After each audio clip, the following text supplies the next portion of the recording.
आजादी का अमृत महोत्सव सभी का सौभाग्य है। क्या आप भारत आजादी का 75वां वर्ष मनाने जा रहा है, उसी विषय को लेकर के आज जगत के जीवन आचार्य सम्मानित आचार्य योगी की आपके बीच में स्वागत भगवान आवाज नहीं आ पा रही है। है। आवाज आप आ कुछ रही कह है? रहे हैं? बोलिए, आवाज आ रही है? हाँ जी, हाँ।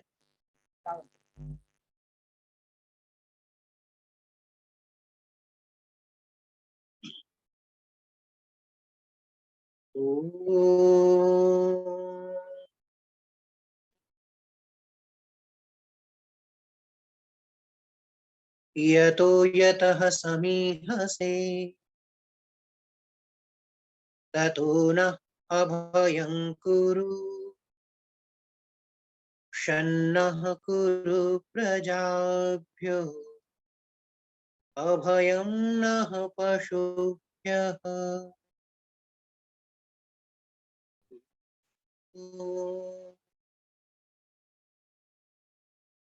यां मेधां देवगणः पितरश्च उपासते तया मध्यमेधयाग्ने मेधाविनं कुरुस्व। ॐ शान्तिः शान्तिः शान्तिः।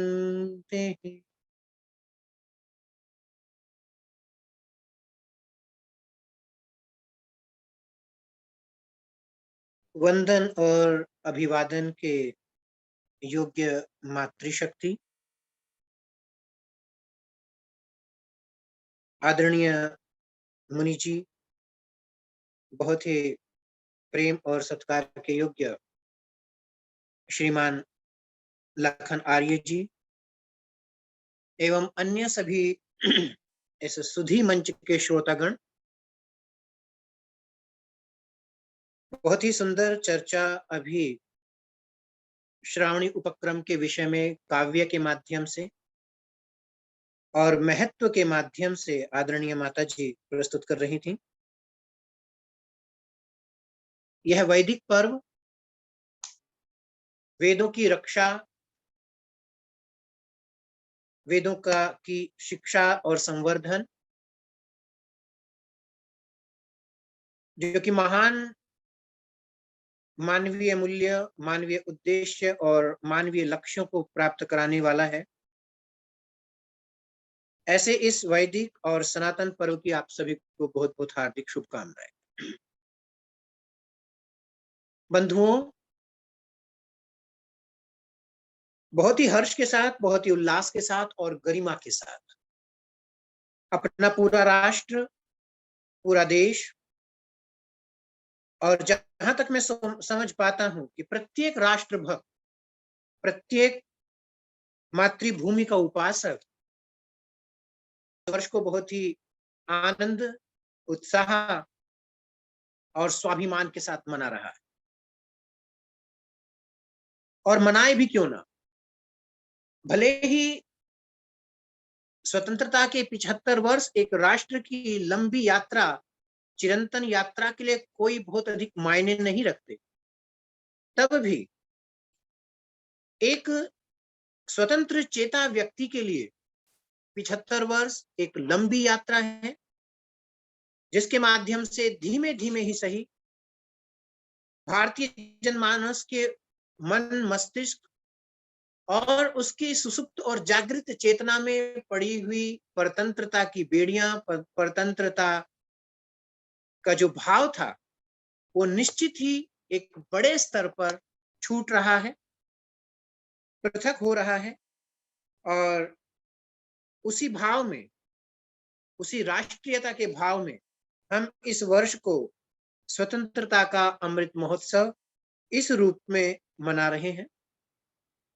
मैं आदरणीय लखन आर्य जी का बहुत ही आभारी हूं कि उन्होंने इस सामयिक परिप्रेक्ष्य में बहुत ही सुंदर विषय चयनित किया और मुख्य रूप से महर्षि स्वामी दयानंद सरस्वती जी महाराज, जिनके लिए बहुत ही सुंदर उक्ति कही गई कि यदि महात्मा गांधी देश के राष्ट्रपिता हैं तो महर्षि स्वामी दयानंद देश के पितामह हैं, दादा हैं। आइए हम ऋषिवर के स्वतंत्रता प्राप्ति में अवदान को जानें और समझें।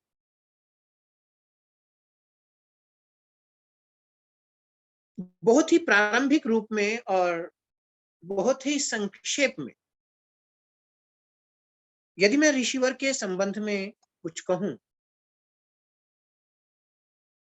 तो एक वाक्य में, एक पंक्ति में मैं इतना ही कह पाऊंगा कि ऋषिवर के व्यक्तित्व का प्रत्येक आयाम और ऋषिवर के कर्तृत्व की प्रत्येक दिशा, यानी ऋषि का व्यक्तित्व और कर्तृत्व स्वतंत्र संग्राम का एक जागृत प्रयोग था। स्वतंत्रता संग्राम के लिए, स्वतंत्रता प्राप्ति के लिए एक सक्रिय प्रयोग था। ऋषिवर ने राष्ट्रीय जीवन के प्रत्येक क्षेत्र में,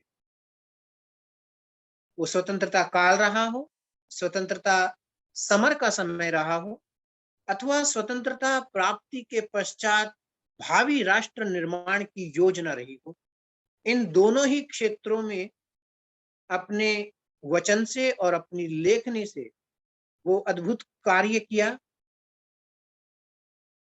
वो अद्भुत कीर्तिमान स्थापित किए, जिनके संबंध में मेरी एक बहुत ही असमर्थ वाणी और मेरा बहुत ही संकुचित सा मस्तिष्क कुछ न समझ पाएगा, ना ही कुछ कह पाएगा।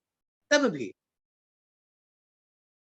हम इतना जानते हैं और इतना मानते हैं कि ऋषिवर की जो मौलिक प्रकृति थी वह स्वाधीन थी और उनके जीवन की प्रत्येक घटनाएं, वो किसी भी क्षेत्र में घटी हुई, वह उनकी स्वतंत्र, निर्भीक और सत्य से आग्रहित जो उनकी प्रकृति थी, उनकी मौलिक प्रकृति थी, उसका दिग्दर्शन कराती है।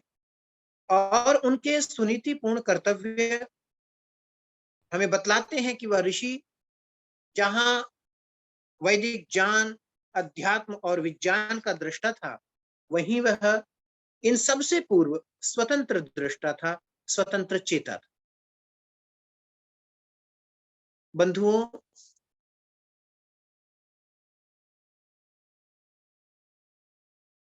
बहुत अधिक विस्तार में न जाते मैं सीधे स्तर पर उन बिंदुओं के साथ आपको जोड़ना चाहता हूं जहां से हमें लगे कि किस प्रकार से एक 33 वर्ष का नवयुवक, 33 वर्ष का एक आदित्य ब्रह्मचारी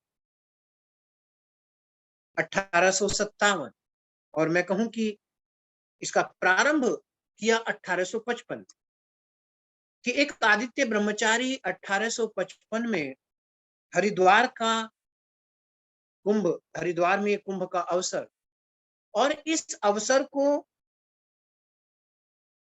देश भर में स्वतंत्रता संग्राम और सशस्त्र क्रांति को उत्पन्न करने का एक सुनहरा मौका, सुनहरा अवसर जान करके एक 33 वर्ष का नौजवान आबू पर्वत से पैदल चलता है और दिल्ली होते हुए वो हरिद्वार कुंभ के मेले में पहुंचता है। 33 वर्ष की यौवन अवस्था में उद्दीप्त और दैदीप्यमान व्यक्तित्व के साथ और अपनी स्वतंत्रता परक दूरदृष्टि और योजनाओं के साथ ऋषिवर ने अपना डेरा जमाया चंडी घाट के पास। मैं ये वो दृष्टांत बताना चाह रहा हूं जिस दृष्टांत और जिस समय के विषय में स्वामी जी स्वकृत जीवनी में भी मौन हो जाते हैं। महर्षि दयानंद सरस्वती की जीवनी के 3 वर्ष उनकी ना ही तो उनके द्वारा बताई गई जीवनी में प्राप्त होते हैं और ना ही उनके पश्चात किसी अन्य व्यक्ति के द्वारा बताई गई जीवनी में प्राप्त हो पाते।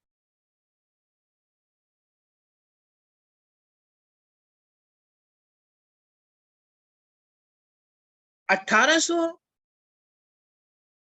55 में ऋषिवर जिस क्रांति योजना के साथ कुंभ के मेले में पहुंचे और वहां पहुंचने के पश्चात उस समय के समकालीन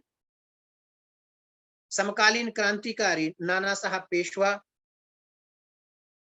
बाला साहब पेशवा, तात्या टोपे, वीर कुंवर सिंह, अजीमुल्ला खां, ये उस समय के जो क्रांतिकारियों के अग्रणी नेता थे, उनके साथ गुप्त मंत्रणा कर महर्षि दयानंद जी का 1857 के सशस्त्र क्रांति में क्या योगदान रहा, हम इसको पहले देख रहे हैं।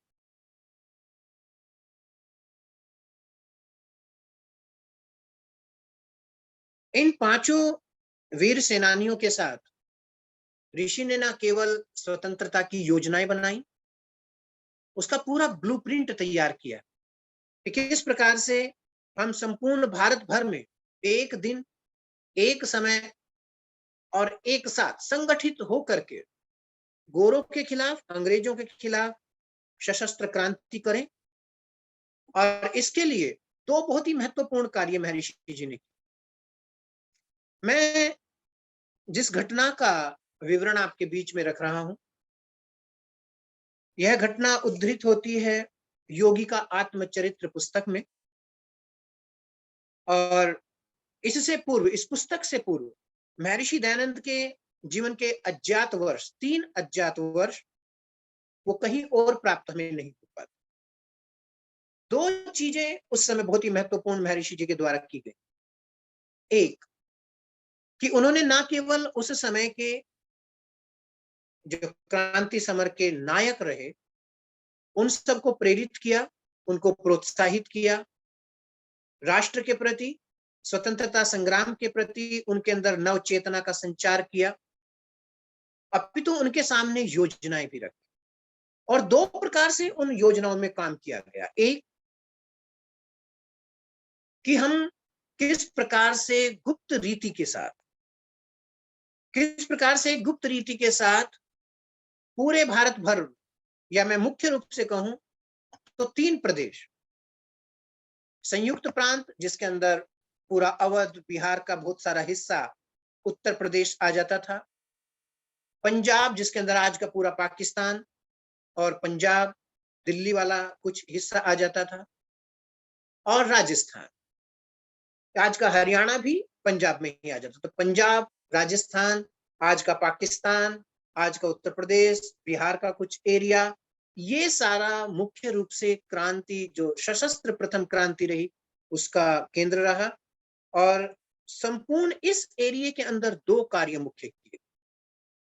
पहला कार्य मुख्य किया गया कि महर्षि जी के नेतृत्व में एक साधुओं का संगठन तैयार हुआ और उस संगठन ने गांव-गांव जाकर के, छावनी-छावनी में जाकर के लोगों को क्रांति के लिए न केवल तैयार किया, अपितु एक ऐसी सशस्त्र श्रृंखला बनाई कि, और ये तैयारी 2 तरफा उस समय रही। एक, जो सीधे स्तर पर शस्त्र उठा करके क्रांति में कूद पड़ेंगे, और दूसरे वो लोग जो पीछे से इस क्रांति के लिए सहयोग दें। महर्षि जी ने दिल्ली को इस गुप्त कार्य के लिए केंद्र बनाया, और आज का जो एक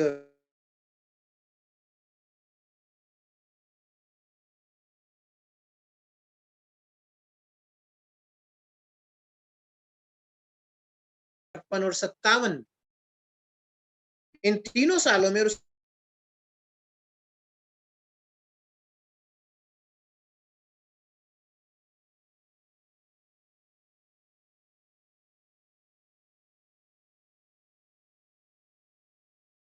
में जाकर के क्रांति के लिए कार्य किया। और उस समय 2 बहुत ही महत्वपूर्ण सूचना अंतर्गत 2 बहुत ही महत्वपूर्ण चीजों, दो क्रांति के दो प्रतीक उस समय ऋषि ने चुने, और उनके जो और अन्य सहयोगी थे, उनके जो परामर्श दाता थे, उनके साथ जो परामर्श लेने वाले थे, योजना निर्धारण करने वाले थे, उन लोगों ने दो चीजें चुनी। एक भारतीय संस्कृति, भारतीय अध्यात्म और भारतीय ज्ञान विज्ञान का प्रतीक कमल का फूल, और दूसरा जीवन रक्षण, आधारभूत अधिकार और राष्ट्रीय गौरव और राष्ट्रीय लूट का प्रतीक रोटी। ये दो चीजें बहुत ही विचार करके चुनी गई, कमल और रोटी। और ऐसा उल्लेख हमें प्राप्त होता है कि 1857 की सशस्त्र क्रांति होने से पहले गांव-गांव के अंदर कमल और रोटी का वितरण होता था, और जिस भी गांव के सरपंच ने उस रोटी को लिया, उस रोटी को लेकर के वो टुकड़ा कर करके गांव के कुछ वरिष्ठ लोगों को खिलाते थे, और उस गांव में फिर एक रोटी बनती थी, वो दूसरे गांव के लिए चलती थी, और ये सारा काम सन्यासी वर्ग करता था। तो हरियाणा के किंवदंतियों में हरियाणा के कुछ प्राचीन लोग ऐसा कहते हैं कि 1857 की क्रांति से पहले एक ऐसा धीर पुरुष जो श्वेत वस्त्र में घोड़े के ऊपर जाकर के गांव-गांव में कमल और रोटी बांट रहा था, बाद में देखने से वो महर्षि दयानंद जैसा लगता था। ये किंवदंतियां हैं, निश्चित यह सत्य भी हो सकता है, किंतु यह यथार्थ है, और इसमें कोई संशय नहीं हो सकता कि महर्षि जी ने जहां अपने जन्म से लेकर के और अन्य सारी घटनाएं स्वयं अपने आत्मचरित्र में वर्णित की, वहां उन्होंने 1857, 1858 और 1859 इन 3 वर्षों का कोई जिक्र उनकी जीवनी में हमें प्राप्त नहीं होता है। तो महर्षि जी का जो प्रत्यक्ष स्वतंत्रता संग्राम में योगदान था, हम उसको इस रूप में देख सकते हैं कि उन्होंने 1857 का जो पहला सशस्त्र संग्राम था, उसमें ना केवल उन्होंने योजनाएं बनाई, ना केवल उनकी उसमें सक्रिय भूमिका रही, अपितु उसके पश्चात भी जब यह स्वतंत्रता संग्राम अंग्रेजों के द्वारा, ब्रिटिश के द्वारा बहुत ही निर्दयता के साथ कुचला गया। आपको ये जानकर के आश्चर्य होगा कि उस स्वतंत्रता संग्राम को कुचलने के लिए उस समय 8 मिलियन पाउंड खर्च किए गए। शायद मैं गलत हूं, 80 मिलियन पाउंड, 80 मिलियन पाउंड उस समय स्वतंत्रता संग्राम को कुचलने के लिए खर्च किए गए। और बड़ी बात यह है कि उस खर्च किए गए पैसे को ब्रिटिश गवर्नमेंट नहीं थी उस समय था ईस्ट इंडिया कंपनी का शासन था, और ईस्ट इंडिया कंपनी ने उस समय इस पैसे को अनेक कर लगा करके भारत से ही वसूला। यह संग्राम विफल हुआ, और इस विफलता के पश्चात बहुत ही गुप्त तरीके से बाबू कुंवर सिंह, यदि आपने इनका नाम सुना हो, बाबू कुंवर सिंह बिहार से थे, और स्वतंत्रता संग्राम जब विफल हुआ तो महर्षि से वो मिले, और उन्होंने उनसे कि स्वतंत्रता संग्राम कब सफल होगा, कैसे सफल होगा। तो ये ऋषि के शब्द हैं, मैं आपके सामने इनको रख रहा हूं कि स्वतंत्रता संग्राम कभी असफल नहीं होता। भारत धीरे धीरे 100 वर्ष में परतंत्र बना है, अब इसको स्वतंत्र होने में भी कम से कम 100 वर्ष लग जाए। इस स्वतंत्रता प्राप्ति में बहुत से अनमोल प्राणों की आहुतियां डाली जाएं। ये महर्षि जी ने उस समय बाबू कुंवर सिंह को कहा, और आप देखिएगा कि लगभग 100 वर्ष के करीब, 100 वर्ष तो नहीं परंतु लगभग उतना समय भारत को स्वतंत्र होने में लग गया। मैं बहुत ही विस्तार से इस विषय पर चर्चा आपके बीच में नहीं रखूंगा, यद्यपि इसके विषय में बहुत सामग्री हमारे पास उपलब्ध है। मैं बहुत ही संक्षेप में आपसे कुछ चीजें कहना चाह रहा हूं कि स्वतंत्रता प्राप्ति के इतिहास में, स्वतंत्रता संग्राम के इतिहास में मुख्य रूप से 3 धाराओं का प्रयोग किया गया। 3 विचारधाराएं परतंत्र भारत के अंदर बहुत ही प्रबल रही, और उन विचारधाराओं ने अपने अपने माध्यम से स्वतंत्रता प्राप्ति के प्रयास किए, और वो तीनों विचारधाराएं थी। एक सशस्त्र क्रांति, दूसरी थी अहिंसात्मक आंदोलन, और तीसरा था जन जागरण के अभियान। इन तीन धाराओं का प्रयोग करते हुए भारत के जनमानस ने स्वतंत्रता की बलिवेदी पर अपनी आहुतियां दी। यदि हम एक दृष्टि में देखें, प्रथम दृष्टया देखें, तो महर्षि दयानंद जी इन तीनों ही धाराओं में सबसे आगे और सबसे प्रथम हमें दिखलाई। कैसे? अभी 1857 की जो सशस्त्र क्रांति हमारे वीर बलिदानियों ने की, और इसका प्रभाव इतना अधिक हुआ कि ईस्ट इंडिया कंपनी से भारत के ऊपर किए जाने वाले शासन को छीनते हुए वहां पर ब्रिटिश पार्लियामेंट के अंतर्गत जो जो जिसका शासन महारानी एलिजाबेथ के माध्यम से किया जा रहा था, वो शासन भारत का ब्रिटिश पार्लियामेंट ने महारानी एलिजाबेथ के अंतर्गत उसको किया। और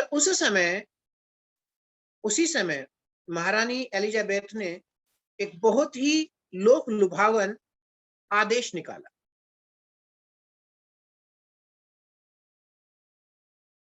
महारानी एलिजाबेथ ने आदेश निकाला, और मैं वो आदेश आपके सामने रख रहा हूं कि ये बात 1857 की क्रांति के बाद की है, और एलिजाबेथ चेतावनी देते हैं। हम चेतावनी देते हैं कि यदि किसी ने भी हमारी प्रजा के धार्मिक विश्वासों, पूजा पाठ की पद्धति में हस्तक्षेप किया तो उसे हमारे तीव्र प्रकोप का शिकार होना पड़ेगा। वास्तविकता यह है कि 1857 का जो संग्राम था, ब्रिटिश गवर्नमेंट ने शायद यह समझा कि यह उस एक बड़े कार्य की परिणति थी जो उन्होंने किया।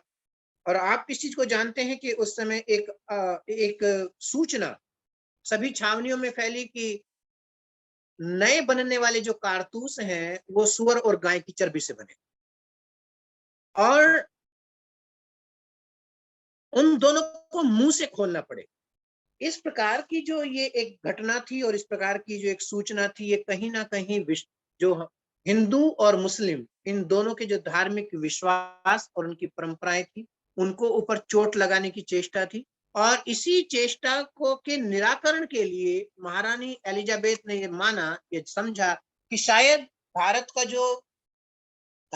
की जो धार्मिक पृष्ठभूमि है, यदि मैं उसके प्रति अपनी छवि सुधारूंगी तो उसके ऊपर हम शासन बहुत भली प्रकार से कर पाए।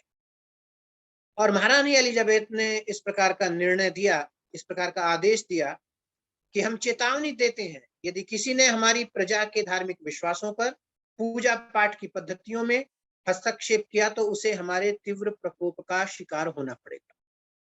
और इस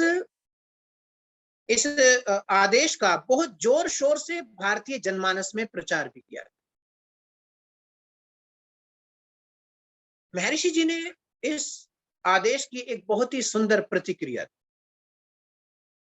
महर्षि जी प्रथम व्यक्ति थे, भारतीय स्वतंत्रता संग्राम के वो प्रथम व्यक्ति थे जिन्होंने महारानी एलिजाबेथ, ब्रिटिश साम्राज्य, जो आधे विश्व के अंदर कहा जाता था कि ब्रिटिश साम्राज्य में कभी सूर्य अस्त नहीं होता, उतने बड़े साम्राज्य के आदेश पर महर्षि जी वो प्रथम व्यक्ति थे जिन्होंने बड़ी निर्भीकता से अपना मंतव्य दिया, प्रतिक्रिया दी। और उनकी प्रतिक्रिया यदि हम समझें तो वो अद्भुत थी। मैं प्रतिक्रिया आपके सामने रखूं। महर्षि जी कहते हैं कि मतांतरों के आग्रह से रहित, पहली बार वो 4 चीजें कहते हैं, 4 वाक्य बोलते हैं। पूरे एक वाक्य में 4 बहुत ही महत्वपूर्ण बिंदु है। प्रथम बिंदु है मतांतरों के आग्रह से रहित, अर्थात सांप्रदायिक सद्भाव पैदा करने वाला। मैं पूरा वाक्य बोलूंगा, किंतु इस वाक्य में बातें क्या है मैं वो भी आपके बीच में रखना चाहता हूँ कि यदि कोई ऐसा राजा हो जो आपके बीच में सांप्रदायिक भाव रखे तो भी। दूसरी बात है अपने पराये का पक्षपात शून्य, मत मतांतरों के आग्रह से रहित और अपने पराये का पक्षपात शून्य अर्थात निष्पक्ष समान अधिकार देने वाला। ये दो चीजें, पहला सांप्रदायिक भाव रखने वाला, दूसरा बिंदु है निष्पक्ष समान अधिकार देने वाला। तीसरा महर्षि जी बोलते हैं प्रजा पर माता पिता के समान कृपा। ये अद्भुत बात, यानी प्रजातांत्रिक मूल्यों का पालन करने वाला। चौथी बात है न्याय व दया के साथ भी, और इसका मतलब है जो पूर्ण रूप से राजधर्म का पालन करे। अब मैं एक बार इस पूरे महर्षि के मंतव्य प्रतिक्रिया को आपके बीच में रखता हूं। महर्षि कहते हैं मत मतांतरों के आग्रह से रहित, अपने पराये का पक्षपात शून्य, प्रजा पर माता पिता के समान कृपा, न्याय व दया के साथ भी विदेशियों का राज पूर्ण सुखदायक नहीं होता। ये इतनी अद्भुत और इतनी सशक्त प्रतिक्रिया भारतीय स्वतंत्रता संग्राम के पूरे इतिहास में, आपको आश्चर्य लगेगा कि जिनको आज भारतीय स्वतंत्रता संग्राम का सेनानी और सेनापति कहा जाता है, वो भी ब्रिटिश के सामने हाथ जोड़ करके खड़े रहे। और एक ऐसा निर्भीक स्वामी, एक ऐसा निर्भीक योद्धा जिसने कहा कि यदि कोई राजा सांप्रदायिक सद्भाव रखे, यदि कोई राजा निष्पक्ष समान अधिकार प्रदान करे, यदि कोई राजा प्रजातांत्रिक मूल्यों का पालन करे, यदि कोई राजा राजधर्म का आचरण करे, तब भी ऐसे पराये राजा की पराधीनता स्वीकारने से अच्छा हमारा अपना राज होना चाहिए। तो इतनी अद्भुत बात कहने वाला उस समय महर्षि के अतिरिक्त कोई दूसरा नहीं था। यह एक बीच में बात आ गई। वस्तुतः मैं आपसे कहना चाह रहा था कि तीन प्रकार स्वतंत्रता प्राप्ति की तीन धाराएं उस समय स्वतंत्रता प्राप्ति की रही, जिसमें प्रथम थी सशस्त्र क्रांति। यदि हम सशस्त्र क्रांति की बात करें तो ना महर्षि जी ने प्रत्यक्ष रूप से 1857 में अपना योगदान दिया, योजनाएं दी, और जैसा कि किंवदंतियां हैं, जैसा कि प्रत्यक्षदर्शियों ने बतलाया कि एक सन्यासी जो महर्षि दयानंद तरीका दिखता था, वो घोड़े के ऊपर श्वेत वस्त्र में और लाल ध्वज लेकर के गांव गांव रोटी और कमल के साथ घूम रहा। इसके बाद, इससे पहले मैं आपके बीच में एक बात कहना चाहूंगा कि स्वतंत्रता संग्राम के सेनानियों के संदर्भ में मैंने बहुत अधिक अध्ययन और स्वाध्याय नहीं किया, बहुत ही विनम्रता। गुरुकुलीय जीवन में, क्योंकि गुरुकुलीय जीवन एक ऐसा क्षेत्र है जहां राष्ट्र से संबंधित बिंदुओं पर बहुत अधिक चिंतन, श्रवण और मनन हमें प्राप्त होता है। फिर कुछ व्यक्तिगत अनुभव। मेरा यह दृढ़ निश्चय और दृढ़ विश्वास हो गया कि महर्षि दयानंद से बड़ा, मैं एक बड़ा अजीब सा वाक्य शायद आपको लगे कि स्वतंत्रता संग्राम में महर्षि दयानंद से बड़ा डिप्लोमेट कोई दूसरा नहीं। उन्होंने इतने राजनयिक तरीके से स्वतंत्रता संग्राम के अंदर अपनी भूमिका रखी कि वो काम भी करते रहे। उनका जो कार्य था वो उनके सामने कोई रोक ना पाया। हाँ, उनके हत्या के जो सार्थक प्रयास किए वो सफल हुए, उनका बलिदान हुआ। और आज भी आर्य समाज के लिए यह विचारणीय विषय है, यह अनुसंधान का विषय है कि हम उन स्रोतों को खोजें कि किस प्रकार से महर्षि जी का बलिदान स्वतंत्रता संग्राम के लिए हुआ और किस प्रकार से उनके बलिदान को केवल एक वैश्य नानी जान और उनका जो पाचक था उसके माथे मढ़ दिया गया। तो सशस्त्र क्रांति में महर्षि प्रत्यक्ष सहयोग वहीं उन्होंने बहुत ही राजनयिक तरीके से सेनानियों की एक लंबी श्रेणी तैयार की, जो उनके प्रत्यक्ष शिष्य रहे। और मैं कहूं कि जिस प्रथम व्यक्ति ने स्वतंत्रता संग्राम को विश्व पटल पर रखा, श्याम जी कृष्ण वर्मा, वो लेकर के गए इस इस भारतीय संग्राम को वैश्विक स्तर पर इंडियन हाउस इंग्लैंड के अंदर। वहां से एक लंबी श्रृंखला स्वामी जी के उन शिष्यों, स्वामी जी के उन मानस पुत्रों की चली, जिन्होंने सशस्त्र रूप से इस क्रांति समर के अंदर रक्त बहा करके अपना योगदान दिया। इसकी एक लंबी श्रृंखला और हजारों ऐसे नाम हैं, जो नाम मैं आपके सामने पढ़ करके सुना सकता, जो सीधे स्तर पर महर्षि जी से प्रेरित थे और वो इस पर कार्य करते रहे। किंतु मैं एक दूसरी बात और कहना चाहूँ कि स्वतंत्रता के पश्चात बहुत सारे इतिहासकारों ने, अब मैं उन इतिहासकारों के विषय में कुछ नहीं कहूंगा, किंतु मैं एक वाक्य कहूंगा कि जो पक्षपात पूर्ण इतिहासकार हैं, जिन्होंने निष्पक्ष रूप से भारतीय स्वतंत्रता संग्राम का इतिहास नहीं लिखा, जिन्होंने बहुत सारे इतिहास के जो बिंदु को छुपाया, और उन बिंदुओं को छिपाते हुए उन्होंने बहुत कुछ स्वतंत्रता सेनानियों की अवमानना और अपमान किया।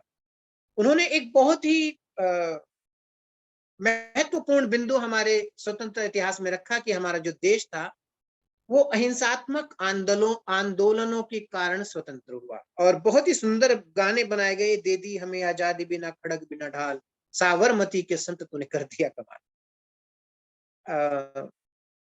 मैं बहुत ही विनम्रता से कहना चाहूंगा और प्रमाण के साथ कहना चाहूंगा कि, और यदि मैं अतिशयोक्ति में भी कहूं तो मैं मोहनदास करमचंद गांधी के उस वक्तव्य को भी आपके बीच में रखना चाहूंगा, जहां वो ये मानते हैं कि वो जितना भी कर सके उसका प्रेरणा स्रोत निश्चित महर्षि स्वामी दयानंद। वास्तव में गांधी जी के द्वारा मैं उदाहरण एक बार आपके सामने रखना चाहूंगा। गांधी जी के द्वारा बहुत सारे अहिंसात्मक आंदोलन चला, किंतु उनका सूत्र हम यदि ढूंढे तो उनका सूत्र हमें कहाँ मिलता है, ये एक बड़ी बात। देखिएगा कि 1930 में गांधी जी ने सविनय अवज्ञा आंदोलन चलाया, और सविनय अवज्ञा आंदोलन के अंतर्गत उन्होंने भारतीय जो उस समय का जो ब्रिटिश गवर्नमेंट था उसके साथ किसी भी प्रकार का सहयोग न देने का एक विचार पूरे भारत के जनमानस में फैलाया, और उसी के अंतर्गत वो दांडी मार्च पर चले। आप सब दांडी मार्च से परिचित हैं, और दांडी मार्च के अंदर मोहनदास गांधी गांव में गए। 24 दिन की ये यात्रा रही, और उन्होंने दांडी गांव में जाकर के नमक बनाया, वितरित किया, और प्रतीकात्मक रूप से यह कहा कि ब्रिटिश गवर्नमेंट ने जो नमक के ऊपर कर लगाया है उस कर से हमें मुक्ति चाहिए। पर आप आश्चर्य मानेंगे कि यह कर 1857 के बाद ही दो चीजों पर कर लगाया गया पूर्ण रूप से, नमक और जंगल की लकड़ियां। ये बहुत कमाल की बात है, नमक और जंगल की लकड़ियां गरीब के खाना बनाने के लिए, और गरीब के खाने के लिए जो बहुत ही महत्वपूर्ण, बहुत ही नैसर्गिक सी चीज, बहुत ही मूलभूत चीजें थी। ब्रिटिश गवर्नमेंट ने एक अधिकारी को भारतीय गरीबी का मूल्यांकन करने के लिए भेजा, और उसने कहा कि भारत का अमूमन एक आदमी एक महीने में ₹1.25 कमाता है, ₹1.25, और उस ₹1.25 में उसको करीब 66 पैसे कर में देने पड़ते हैं। आप इस चीज को समझिए, एक महीने में ₹1.25 की कमाई 66 पैसे उसको कर के रूप में देने पड़ रहे हैं। यदि वो जंगल से लकड़ी लाता है तो उस लकड़ी के ऊपर भी कर, जिस जिस लकड़ी से उसका चूल्हा जलेगा उसके ऊपर कर है, और जिस नमक के साथ वो रोटी खाएगा, केवल नमक और रोटी, उस नमक पर भी कर है। और रोटी की तो आप बात ही छोड़ दीजिएगा। ये बड़ा आश्चर्य हमें लगेगा कि मुझे नहीं लगता है कि मेरे सामने लखन भाई साहब बैठे हैं, वो मेरे सामने हैं अभी। शायद भाई साहब ने बचपन से गेहूं की रोटी खाई होगी, किंतु मेरी माता जी बताती कि उन्हें गेहूं की रोटी बामुश्किल मिला करती थी। अपने साथ भी ऐसा ही होता था। कोई कोई मेहमान आता था तो सोचते थे कि आज मेहमान आया है, चलो एक रोटी गेहूं की मिलेगी। चना, बाजरा, मकई, रागी, ये सब चीजें, और कहीं से मिर्च मिली, नमक मिला, उसके साथ रोटी। आपको आश्चर्य लगेगा, आज तक हमारे इतिहास में ये पढ़ाया गया कि महर्षि महात्मा गांधी वो पहला व्यक्ति था जिसने इतने बड़ा उपकार हमारे ऊपर किया कि मैं उनकी अवहेलना नहीं कर रहा हूं, मोहनदास करमचंद गांधी की मैं अवहेलना नहीं कर रहा हूं, किंतु हमारे इतिहासकारों ने जो छल किया मैं वो आपके सामने रख रहा हूं। महर्षि दयानंद सरस्वती जी नमक आंदोलन से 48 साल पहले 1882 में, महर्षि जी 1882 में कहते हैं, आप ध्यान से सुनिएगा, महर्षि जी कहते हैं कि नोन के बिना दरिद्र का निर्वाह नहीं। नोन अर्थात नमक, नून ये ग्रामीण शब्द है नमक के लिए। महर्षि कहते हैं नोन के बिना दरिद्र का भी निर्वाह नहीं, किंतु नोन सबको आवश्यक है। वे मेहनत मजदूरी करके जैसे तैसे निर्वाह करते हैं। उस समय की जो सामाजिक और जो गरीबों की स्थिति थी, महर्षि जी उसके संदर्भ में भी बतला रहे हैं कि नोन के बिना दरिद्र का भी निर्वाह नहीं, किंतु नोन सबके लिए आवश्यक है। वे मेहनत मजदूरी करके जैसे तैसे निर्वाह करते हैं। आगे की लाइन बड़ी कमाल की है, आप समझेंगे कि 1882 में उनके ऊपर नोन का दंड, सॉरी, उनके ऊपर नोन कर दंड के तुल्य है। जो गरीब मेहनत मजदूरी करने वाले किसान हैं, पिछड़े हैं, आदिवासी हैं, दरिद्र हैं, ग्रामीण हैं, उनके ऊपर नमक कर लगाना दंड के तुल्य है। इससे दरिद्रों पर बड़ा क्लेश पहुंचता है, बड़ा दुख पहुंचता है, अतएव लवण आदि पर कर नहीं रखना चाहिए।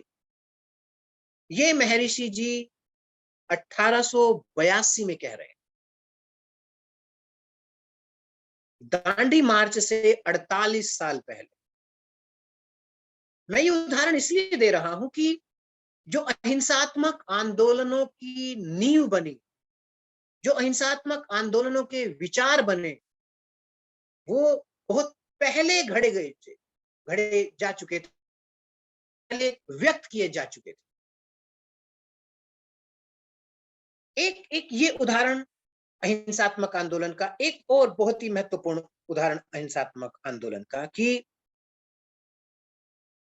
एक और आंदोलन चला, स्वदेशी आंदोलन।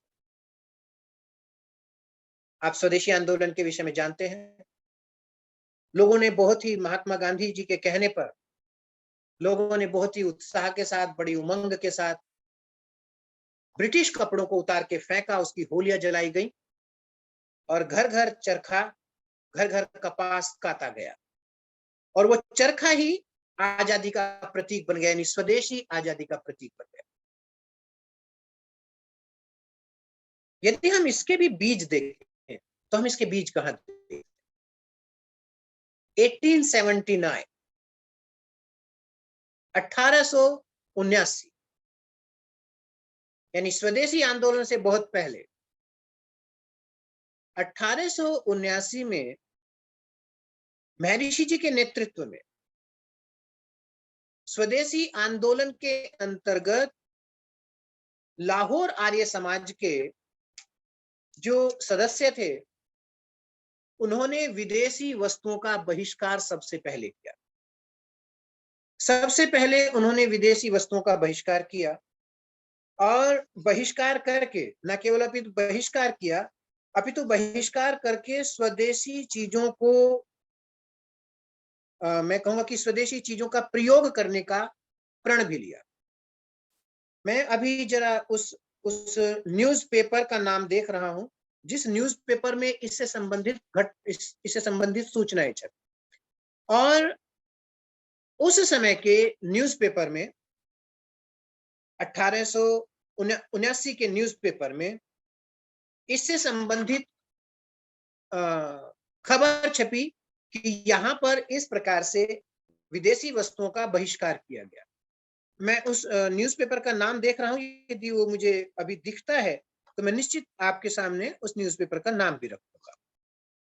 इसके अलावा जब मैं कह रहा था कि महर्षि जी ने बहुत ही राजनयिक तरीके से, और मैं ये वाक्य क्यों कह रहा हूं,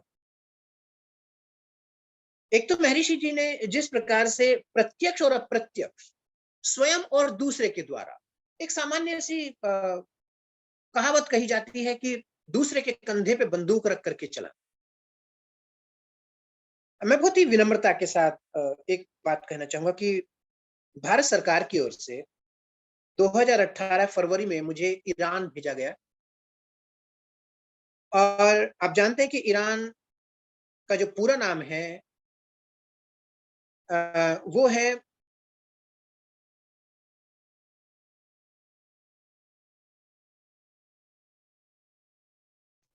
मुस्लिम, मैं भी उसका नाम स्मरण नहीं कर पा रहा हूं, इस्लामिक रिपब्लिक ऑफ ईरान। वह एक इस्लामिक देश, इस्लामिक देश में वेदों का काम करना, योग का काम करना, धर्म का काम करना बड़ा कठिन था। 2.5 वर्ष मैं एक कल्चर डिप्लोमेट के पद पर ईरान में गया। ऐसे तेहरान में 2.5 वर्ष मैंने काम किया, और उन 2.5 वर्षों में मैंने समझा कि किस प्रकार से विषम परिस्थितियों में मैं अपने मिशन को आगे लेके चल सकता हूं। और वहां जाने के बाद मैंने समझा कि कोई कल्चर डिप्लोमेसी होती है। उससे पहले मैंने इस शब्द को नहीं सुना था, कल्चर डिप्लोमेसी, सांस्कृतिक राजनयिकता।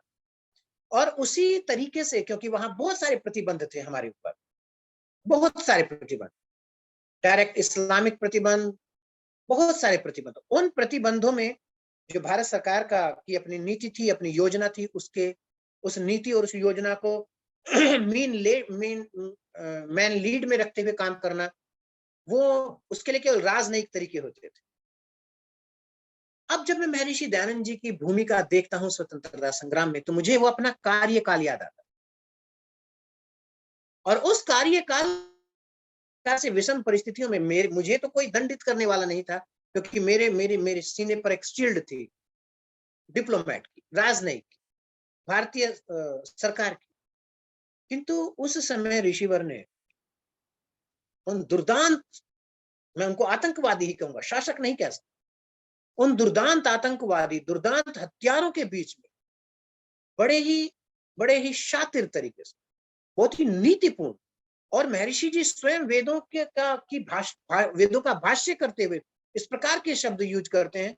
कल मैं उस विषय पर भी आपके सामने चर्चा रखना चाहूंगा। 1857 की क्रांति के बाद मैं इसका एक दूसरा उदाहरण दे रहा हूं कि जहां एक डिप्लोमेट की बात है, जहां स्वराज्य की बात, जहां अहिंसात्मक आंदोलनों की बात है, तो वहां 1857 के बाद ही जब यह निर्धारित किया गया कि भारत में गो हत्या और गोमांस, इन सब के ऊपर जो सरकार की नीति है उसको बदलना पड़ेगा, और गौ क्रांति के संबंध में एक बहुत ही संवेदनशील मुद्दा बन गया था। महर्षि जी ने गौ का आधार लेते हुए, गौ का सहारा लेते हुए बहुत ही सुंदर वाक्य गो करुणानिधि में दिए। महर्षि जी कहते हैं कि जो गाय के रक्षक नहीं भक्षक है, आप उनकी भाषा को समझिए, वो ब्रिटिश गवर्नमेंट को डायरेक्ट नहीं कह रहे हैं, पर उन्होंने गाय का सहारा लेते हुए क्या कहा, आप इस चीज को समझें। और हिंदू समाज, आर्य समाज की जो दुखती हुई रग थी, उसको पकड़ के उन्होंने किस प्रकार से उनके अंदर राष्ट्रीय भाव भरा, आप इस चीज को इस वाक्य से समझें कि जो गाय के रक्षक नहीं भक्षक हैं वे म्लेच्छ हैं, यानी वो राक्षस। भारत की पुण्य भूमि में, ये बहुत ही अद्भुत बात है, बहुत ही कमाल की उद्घोषणा है। ऋषिवर कहते हैं भारत की पुण्य भूमि में एक क्षण भी म्लेच्छों को रहने का अधिकार नहीं। अब जो एक आंदोलन चला, क्विट इंडिया, भारत छोड़ो, भारत छोड़ो, क्या महर्षि जी का गोकरुणानिधि में दिया गया ये वाक्य कि जो म्लेच्छ हैं एक क्षण भी म्लेच्छों को भारत में रहने का अधिकार नहीं, ये वाक्य क्या कहता है? निश्चित यह वाक्य भारत छोड़ो आंदोलन की पृष्ठभूमि तैयार करता है। ये विचार महर्षि जी ने यत्र तत्र सर्वत्र अपने साहित्य में, अपने प्रवचनों में बो दिए, और मैं उस श्रृंखला, उस क्रम को भी आपके बीच में रखूंगा कि किस प्रकार से ये विचारों का क्रम आते आते महात्मा गांधी तक आया। एक और बड़ी बात कि अहिंसात्मक आंदोलन में न केवल स्वदेशी, न केवल नमक, न केवल गौ, न केवल अन्य चीजों का जो विरोध था वो रहा, इसके अतिरिक्त एक तीसरा प्रयोग महर्षि जी ने स्वतंत्रता प्राप्ति के लिए किया, और वह किया जन जागरण। जन जागरण का एक बृहद प्रयोग महर्षि जी ने अपने समय में किया, और मुख्य रूप से उन्होंने 3 स्तरों पर, या मैं कहूं 4 स्तरों पर यह प्रयोग किया। मैं निवेदन करूंगा कि जब समय हो तो आप मुझे सूचित कर दें, मान्यवर।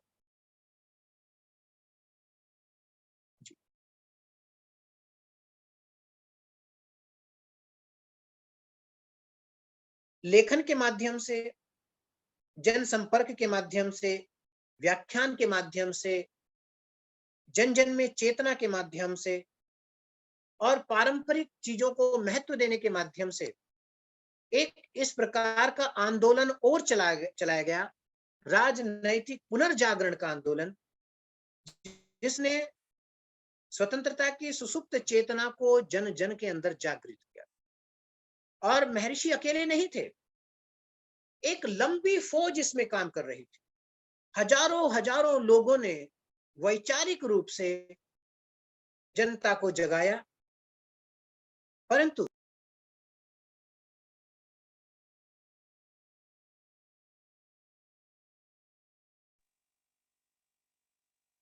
प्रत्यक्ष रूप से और सर्वप्रथम वो महर्षि दयानंद सरस्वती थे, जिन्होंने लेखनी के माध्यम से स्वतंत्रता की अलख जगाई। बहुत सारे ऐसे उदाहरण मेरे सामने हैं, मैं समझ नहीं पा रहा हूं कि मैं आपके बीच में क्या रखूं और क्या न रखूं। एक लंबा आलेख मैंने इस विषय पर तैयार किया है, और मैं सच बतला रहा हूं कि मैं नहीं समझ पा रहा हूं कि क्या क्या चीजें मैं आपके बीच में रखूं। अभी मैं संक्षेप में, बहुत ही संक्षेप में, वो महर्षि जी के तीन जो प्रत्यक्ष अवदान रहे जन जागरण के या राष्ट्र को संगठित करने के, वो आपके बीच में बतला रहा था। ब्रिटिश गवर्नमेंट ने जब भारत में मैकाले शिक्षा पद्धति आई, और ब्रिटिश गवर्नमेंट ने भारत को शिक्षित करने का जो कार्यक्रम था, जो योजना थी, या भारत को प्रगाढ़ रूप से शिक्षा के माध्यम से या सूचना के माध्यम से परतंत्र बनाने का जो षड्यंत्र रचा, तो उन्होंने एक सिद्धांत बनाया। वो सिद्धांत था अवक्षरण का सिद्धांत। अवक्षरण, क्षरित होना, चीजों का ऊपर से नीचे की ओर आना। और इस सिद्धांत को हम ऐसे समझ सकते हैं, या ऐसे समझाया गया, कि जिस प्रकार से एक लोटे पानी को यदि छलनी में डाला जाए तो वह छलनी उस एक लोटे पानी को आता जी माइक बंद हो गया, आता जी माइक बंद हो गया।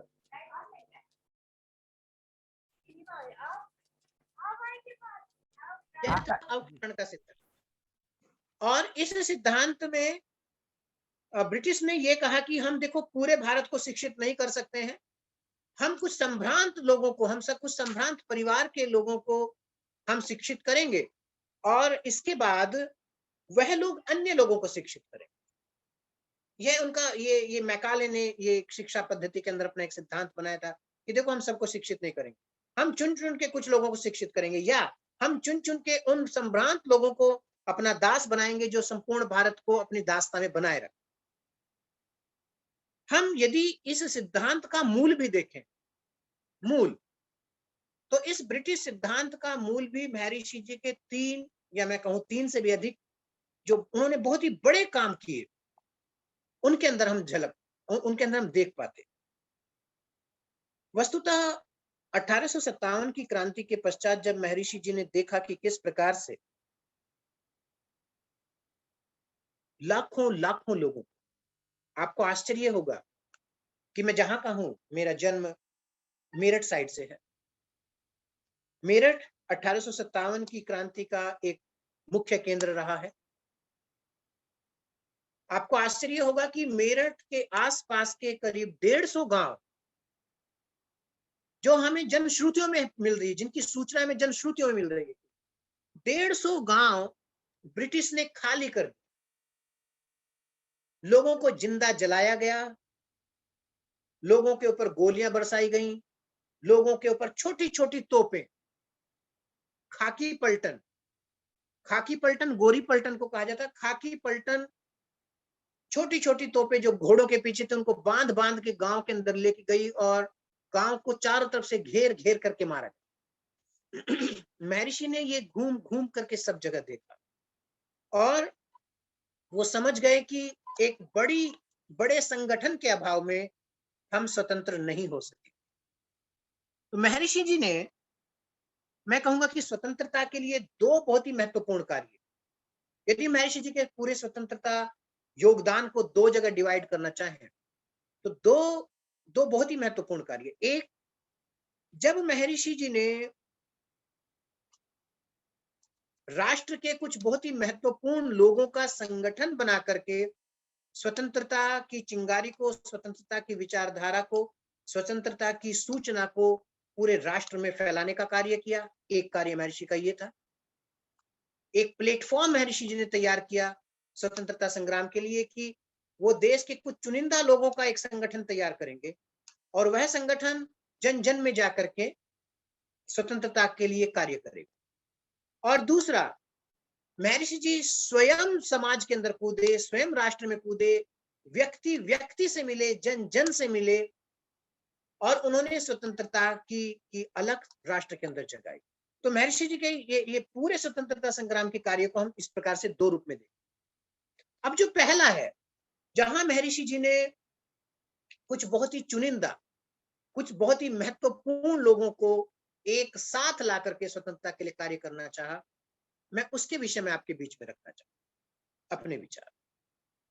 उससे पहले मैं आपसे एक बात और कहना चाहूंगा कि जो भारतवर्ष है, यदि हम संपूर्ण भारतवर्ष की आत्मा को खोजें, भारतवर्ष की रीढ़ को खोजें और भारतवर्ष के हृदय को खोजें, महर्षि जी ने भारतवर्ष की आत्मा, भारतवर्ष की रीढ़ और भारतवर्ष के हृदय, इन तीनों चीजों को खोजा और इन तीनों चीजों को खोज करके इनको साथ लाने की कोशिश की। हम सब आर्य धाराओं से जुड़े हुए लोग, आर्य संस्कृति से जुड़े हुए लोग, आर्य समाज से जुड़े हुए लोग आज भी महर्षि जी के जो स्पष्ट गोल थे, जो बहुत ही प्रत्यक्ष कार्य थे, उनका मूल्यांकन या उनका निदर्शन या उनको आज भी हम सटीक रूप में नहीं देख पाए। आज से 8-10 दिन पूर्व तक मैं खुद नहीं देख पाया। मैं 3 घटनाएं आपके बीच में रखना चाहता हूं। पहला, महर्षि जी ने 1857 में की जो स्वतंत्रता संग्राम की योजना थी, वो हरिद्वार के कुंभ से प्रारंभ की 1855, और फिर 1855 के बाद महर्षि जी पुनः एक बार 1867 में हरिद्वार कुंभ के मेले में गए। पर इस बार वो 1855 की अपेक्षा 1867 में एक दूसरी योजना के साथ गए, और वह योजना यह थी कि मैं भारत की जो आत्मा है, आत्मा को एक साथ जोड़ूं। मैं यदि आपसे बहुत ही विनम्रता के साथ कहूं तो भारत की आत्मा क्या है? देवी और सज्जनों, धर्म, धर्म भारत की आत्मा है। आप खूब विचार कीजिएगा, खूब विचार कीजिएगा। इस धर्म के अतिरिक्त आप भारत की आत्मा को और किसी रूप में न देख पाए। हजारों वर्ष पूर्व भी और आज भी पूरे विश्व में यदि भारत की कोई एक पहचान है तो वह है भारत की धार्मिक समृद्धता, भारत की धार्मिक विपुलता।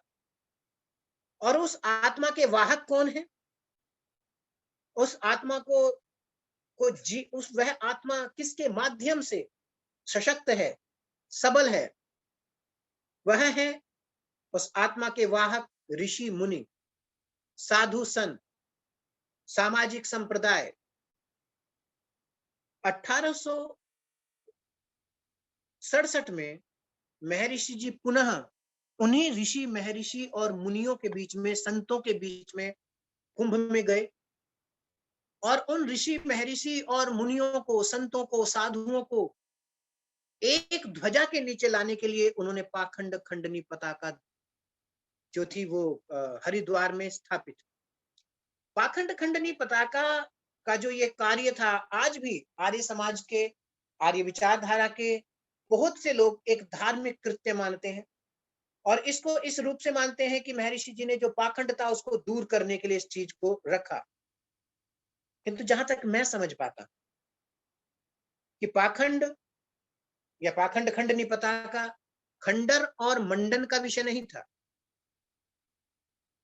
अपितु यह खंडन मंडन से कहीं दूर अधिक संगठित करने का एक प्रयास था कि यदि हम धर्म के आधार पर, सत्य सनातन वैदिक धर्म के आधार पर, यदि हम भारत भर के कोने कोने से आए हुए साधु संतों को एक विचारधारा में ले आए, एक संगठन में ले आए, तो वो साधु संत जो गांव गांव जा रहे हैं, घर घर जा रहे हैं, मठों में बैठे हैं, मंदिरों में बैठे हैं, जो वो स्थान जहां प्रचुर मात्रा में लोगों का आवागमन है, हम उन स्थानों पर क्रांति के बीज बो सकते।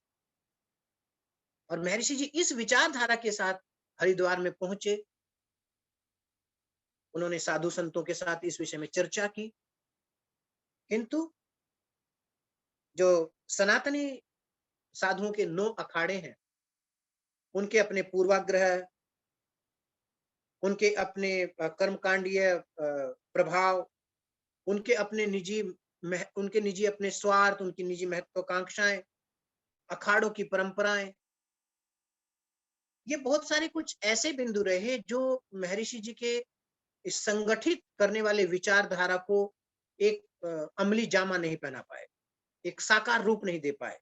और इसका परिणाम यही हुआ कि यह जो पाखंड खंडनी का संगठित करने का जो एक महर्षि जी की योजना थी, वो बस खंडन मंडन के रूप में बट करके रहे। निश्चित महर्षि जी को इससे कष्ट हुआ, किंतु हम ऐसा भी नहीं कहेंगे कि इस क्रिया का कोई सकारात्मक प्रभाव नहीं हुआ। इसका एक प्रभाव यह हुआ कि हिंदू समाज का, हिंदू सनातन समाज का जो एक बड़ा वर्ग था, वह वर्ग जिसकी जिसकी वाणी और जिसकी उपस्थिति हमारे समाज को दिशा देती थी, वो महर्षि जी से प्रभावित हुआ, और उसने महर्षि की प्रशस्ति विरोध में ही सही सारे भारत भर में, सारे समाज में उन्होंने प्रशस्ति की, और एक स्तर पर महर्षि जी की स्वीकार्यता भी। परंतु इसमें महर्षि सफल नहीं हो पाए, इसको हम स्वीकारें। संगठन की यानी साधुओं के संगठन की जो महर्षि जी की योजना थी, इसमें महर्षि जी पूर्ण रूप से सफल नहीं हो पाए। एक और दूसरी योजना महर्षि जी लेकर के चले, भारत की रीढ़ को मजबूत बनाने के। जैसे भारत की आत्मा धर्म है, ठीक उसी प्रकार से ज्ञान और विद्या भारत की रीढ़। और जब महर्षि जी ने देखा कि भारत की आत्मा को वो झकझोर नहीं पा रहे हैं, एक स्तर तक उन्होंने प्रयास किया और एक स्तर तक उसके कुछ परिणाम भी आए, परंतु जो अपेक्षित परिणाम थे वो नहीं आए। आप जानते हैं कि महर्षि जी ने जीवन भर अनेकों शास्त्रार्थ किए। क्या हम महर्षि जी के द्वारा किए गए शास्त्रार्थों को केवल सत्य और असत्य की जय और पराजय के रूप में देखते हैं? शायद कुछ लोग इसको कहेंगे हाँ, किंतु जब हम महर्षि जी के स्वतंत्रता संग्राम और उनकी विचारधारा को, या मैं मुख्य रूप से कहूं महर्षि जी की मूल प्रवृत्ति, मूल प्रकृति को यदि हम देखते हैं, तो उनका कोई भी चेष्टा ऐसी नहीं हो सकती जो किसी ना किसी रूप में स्वतंत्रता के लिए ना। यदि एक व्यक्ति वेद भाष्य करते हुए स्वतंत्रता की बात करता हो, वेद भाष्य करते हुए, यदि एक व्यक्ति एक पूरा युग प्रवर्तक ग्रंथ लिखते हुए टोटल स्वतंत्रता की बात करता हो, तो मैं कहूंगा कि यदि वो शास्त्रार्थ कर रहा है, तो उसके पीछे भी उस व्यक्ति की जो चेतना है, वो भारत को स्वतंत्र करने की चेतना। शास्त्रार्थ के रूप में महर्षि जी ने भारत की रीढ़, ज्ञान को, विद्या को एक विचारधारा के बीच में लाने की कोशिश। यह निश्चित है कि कोई भी शास्त्रार्थ महर्षि जी नहीं हारे। प्रत्येक शास्त्रार्थ में महर्षि जी विजित हुए, ध्वनिमत से बहुत जगह पराजित भी। और यहां पर भी विद्वानों की अपनी महत्वाकांक्षाएं, उनके उनके अपने लालच, अहम मान्यता, उनका अपना अहंकार, जो राष्ट्रीय एकता का जो एक दूसरा मिशन था, उसमें भी उन्होंने महर्षि जी का साथ नहीं दिया। यद्यपि ऋषि ने कहा कि यद्यपि ऋषि ने बहुत से विद्वानों से कहा कि यदि आप साथ में आए तो देश का जो जो स्वरूप है वो बदला जा सकता है, किंतु ऐसा भी ना हो पाया। अब मुझे इशारा आ गया है, आगे की चर्चा हम कल करेंगे, और कल मैं कुछ और बहुत सारे उदाहरण आपके बीच में रखना चाहूंगा, बहुत सारे लोगों के मंतव्य रखना चाहूंगा कि किस प्रकार से महर्षि जी का योगदान न केवल सशस्त्र क्रांति में रहा, न केवल अहिंसात्मक आंदोलन में रहा, न केवल जन जागरण में रहा, अपितु उनका एक बड़ा योगदान रहा देशी वैश्विक राजाओं के अंदर राष्ट्रीय स्वाभिमान को जागृत करके उनके अंदर देशभक्ति और स्वाधीनता की लौ को जगाना। आपका बहुत बहुत आभार। मैं आज जहां जिस गुरुकुल में हूँ, श्रीमद दयानंद वेदार्श महाविद्यालय गुरुकुल न्यास, आज से 86 वर्ष पूर्व इस गुरुकुल की स्थापना हुई थी, आज ही के दिन। और आज हम अपने गुरुकुल का स्थापना दिवस मना रहे हैं। मैं एक छोटी सी झलक आपके बीच में रखना चाह रहा हूँ अपने गुरुकुल की। स्वागत है, स्वागत। आज हमारे गुरुकुल में दीपावली के रूप में शायद नहीं, सॉरी, मैं कुछ और करना चाह रहा था बट वो नहीं हो पा रहा। आज हम अपने गुरुकुल की स्थापना दिवस दिखाई मना दे रहे रहा, हाँ, दिखाई दे रहा बिल्कुल। हैं घृत के दीपक जला करके। जी जी जी, बहुत अच्छा। ये स्थान कहाँ, दिल्ली का है, कहाँ का है? हाँ जी, ये गुरुकुल गौतम नगर दिल्ली का स्थान है। अच्छा, गौतम नगर दिल्ली का है ना जी? हाँ, ये गौतम नगर दिल्ली का निश्चित रूप से स्वामी परमानंद जी के सानिध्य में जो पूरे भारत में जो गुरुकुल चल रहे हैं, उसी गुरुकुल में आप हैं। दिल्ली का जो गौतम नगर का गुरुकुल है, और इस स्थापना दिवस की हम सभी 8 जनों की ओर से बहुत बहुत शुभकामनाएं, बधाई और हर्ष का विषय। पूरे विद्यालय गुरुकुल परिवार के लिए ये शुभकामनाएं कि इसी प्रकार से वेद की ज्योति को आप लोग जलाते रहें, और हम सभी को जो आज आप लोगों ने एक एक बिंदुवार चर्चा आजादी के आंदोलन में स्वामी दयानंद के योगदान को सुना, निश्चित रूप से बहुत सी नई बातें आपको आज प्राप्त हुई होंगी, कल भी आपको मिलेगी, और पूरे प्रमाणों के साथ में कि कौन चीज कहाँ से प्राप्त हुई है, हम सभी का सौभाग्य रहा। एक एक मिनट की प्रतिक्रिया लेंगे हम, केवल एक एक मिनट का समय। सुखबीर शास्त्री जी, ईस आर जी, पतंजलि परिवार हरियाणा, जय प्रकाश पांडे जी, हरद्वारी लाल जी दिल्ली। तो सबसे पहले निवेदन करेंगे सुखबीर शास्त्री मुंबई, चारों दिशाओं से।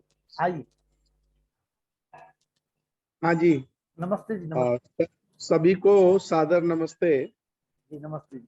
अभी आचार्य जी से बहुत ही दुर्लभ जानकारी, जो हम लोगों में से बहुत कम लोगों को ये जानकारी होगी शायद, जहां तक मैं समझ रहा हूँ, वो जानकारी हम लोगों के बीच में रखी, शेयर की।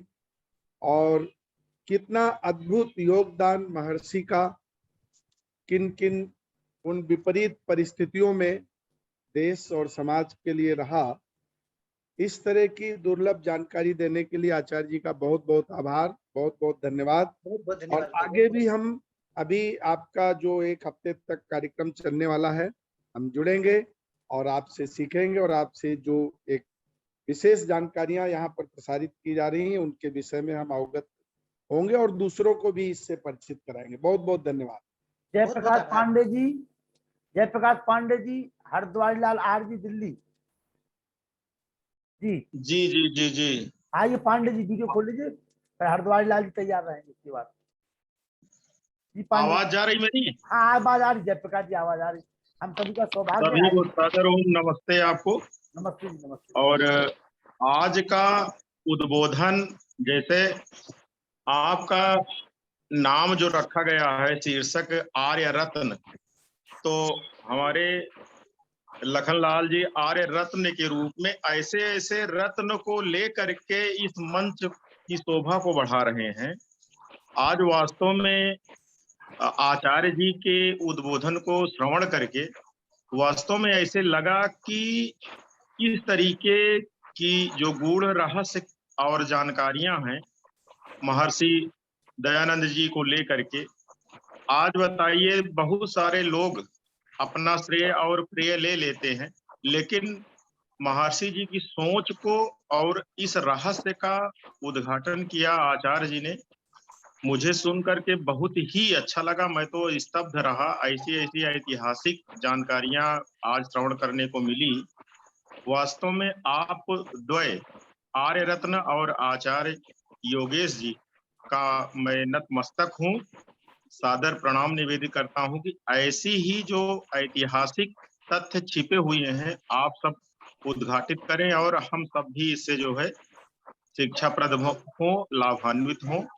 इन्हीं शब्दों के साथ बहुत बहुत धन्यवाद। आभार सम्मानित जयप्रकाश पांडे जी। हरद्वारी लाल जी दिल्ली। हाँ जी, नमस्ते जी। नमस्ते जी। नमस्ते जी। आइए। हेलो। जी जी आवाज आ हाँ रही है, जी, बोलिए। आज के जो उद्बोधन हुए उससे अच्छी जानकारी हुई, और हमें भविष्य में भी ऐसी जानकारी आपसे मिलती रहेगी, आपके द्वारा प्राप्त होती रहेगी। और जो स्वामी जी के जो अनकही जो पहेलियां जो छिपी हुई थी, इसी के द्वारा हम लोगों को मिलती रहेंगी, क्योंकि जो तमाम पुस्तकें हैं उनमें शायद लोगों के पास पढ़ने का समय नहीं है। प्रवचनों के माध्यम से जो गूढ़ रहस्य हम लोगों को समय समय पे मिलते रहेंगे, और हम इसलिए माननीय हमारे लखन जी आर्य जी का आभार और स्वामी जी का साधुवाद। और हमने स्वामी शिवानंद जी थे, हम जिस इलाके के रहने वाले, उन्होंने हमको इस रास्ते पे लाए थे।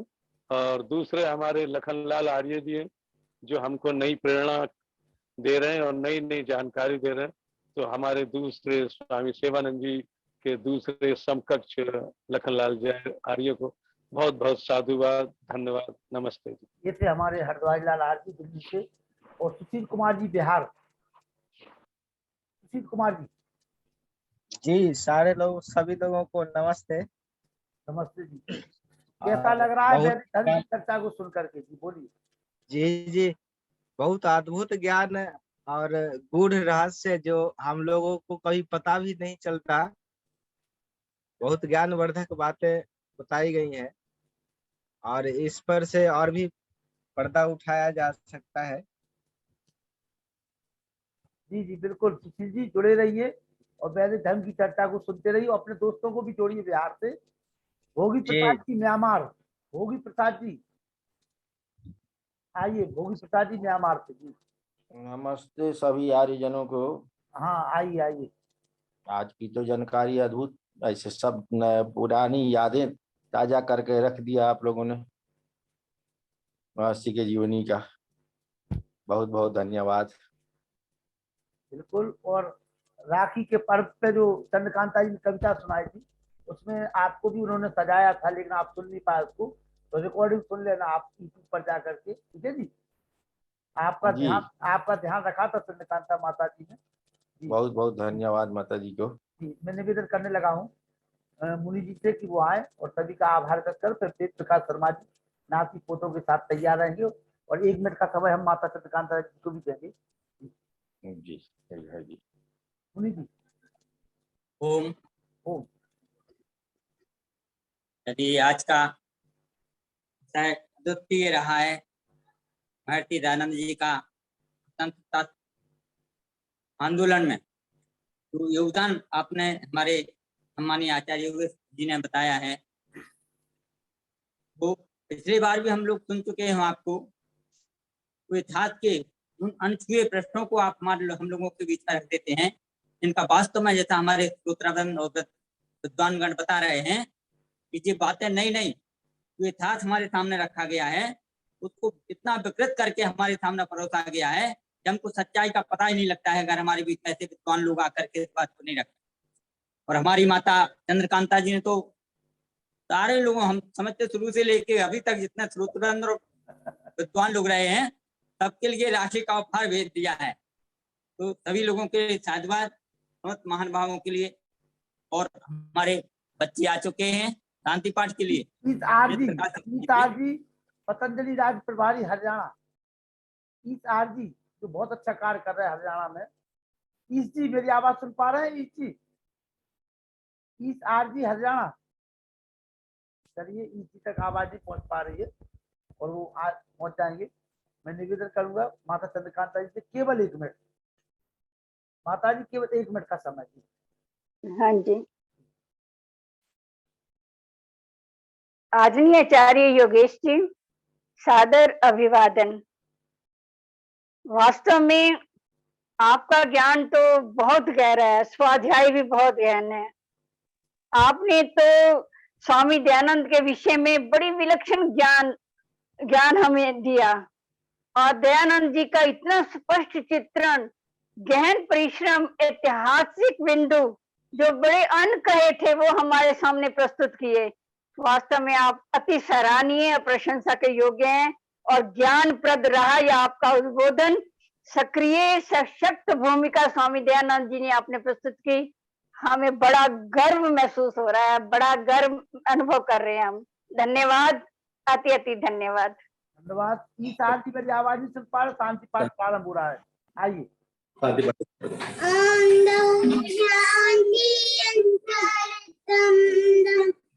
शांति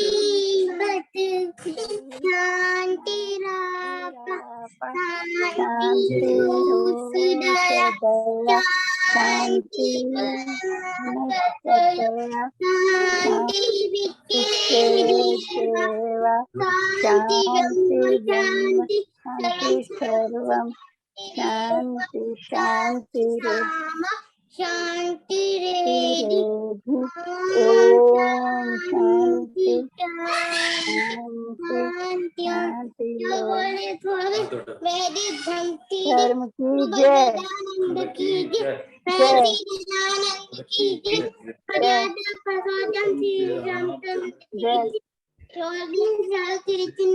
की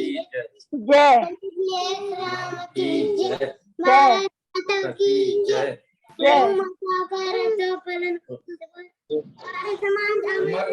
रहे, जलती रहे, झंडा ऊंचा रहे।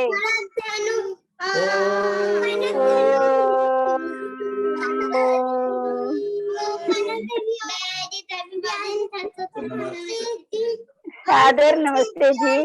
नमस्ते। ओम सर्वेभ्यो नमः। सभी के माइक खोल दिए, सभी लोग नमस्ते कर लीजिए। हाँ जी नमस्ते जी, सभी का सादर नमस्ते नमस्ते। जी, और नमस्ते। ये माता चंद्रकांता जी ने जो रसमलाई भेजी है हमारे लिए, हमें प्राप्त हो चुकी ओ जी, अरे साहब बहुत बहुत है। माता चंद्रकांता जी की आनंद रसमलाई लीजिए है, साहब। उसमें उसका आनंद लेने जा रहा हूँ। आप सब लोग भी ले लीजिए। चलो जी, आनंद लीजिए साहब, बहुत बहुत धन्यवाद आपका। धन्यवाद धन्यवाद, शुभ रात्रि अति जी। धन्यवाद। बड़ी हो गई।